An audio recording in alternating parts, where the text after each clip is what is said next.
Live Q&A, a few questions have come in this week. Let's jump right into it. First one, how do you put a valuation on a property?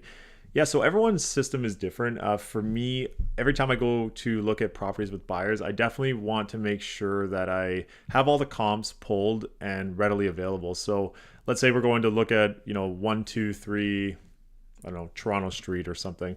Um, Essentially, I want to take a look and see what is sold in the area recently. I mean, in a perfect world, you have a exact comp that's on the same street that is sold in the last couple weeks.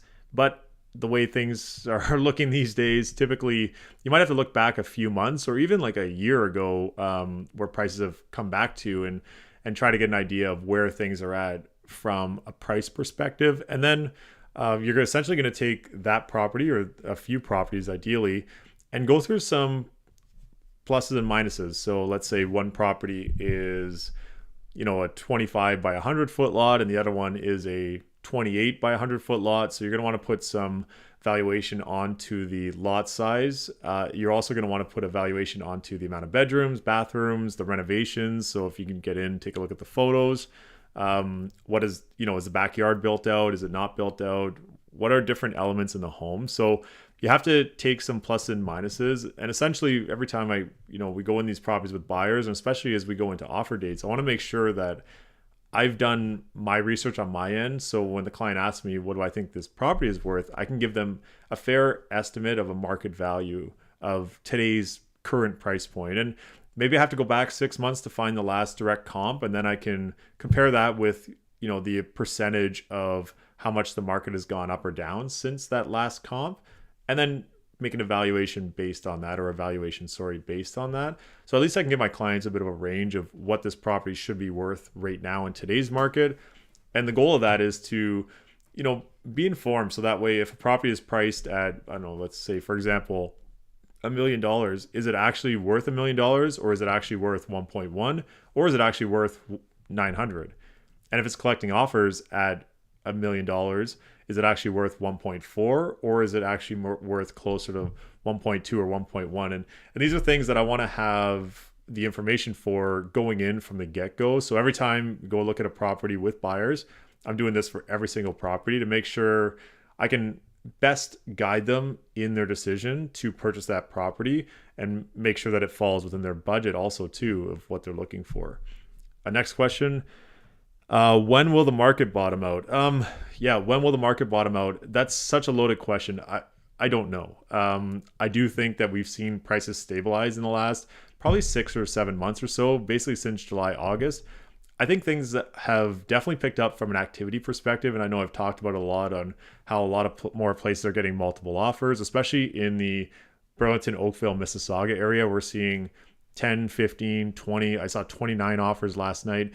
Things are definitely picking up from an offer standpoint. Now, that being said, properties are still selling kind of at where they should have been at market value anyways, but it is generating action. And that action is also telling me that there are, if we do the math of all those things, maybe there's 30, 40, 50 buyers out there that walked away without a property that are still looking for the next property to come up. So I do think that demand is still there. Obviously, pricing has come down from where things were at the peak last year in February.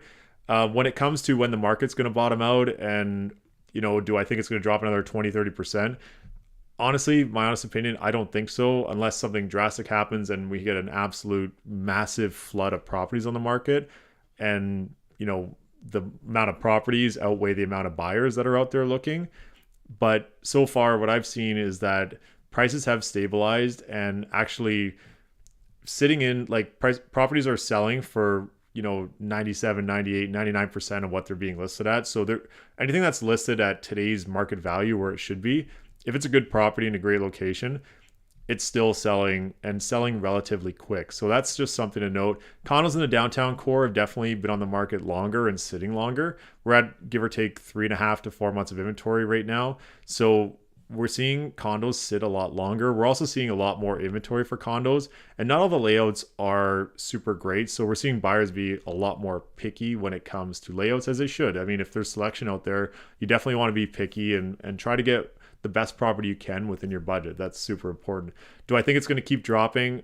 I honestly don't have a crystal ball. I don't know, but I would say given the amount of buyers and the activity and people that are still active in the market, I do still think that, we might even start moving upwards. And I know that the data from right now, February is actually up from January. So take that with a grain of salt. And if you think things are going to keep falling, I know my next question is, I just read an article that we still have 30% more to go of a drop. I saw that article. I mean, I saw that article too. All these articles are taking the number from the peak, which was last year, February. We're about to see the numbers come out for February in 2.5 weeks here.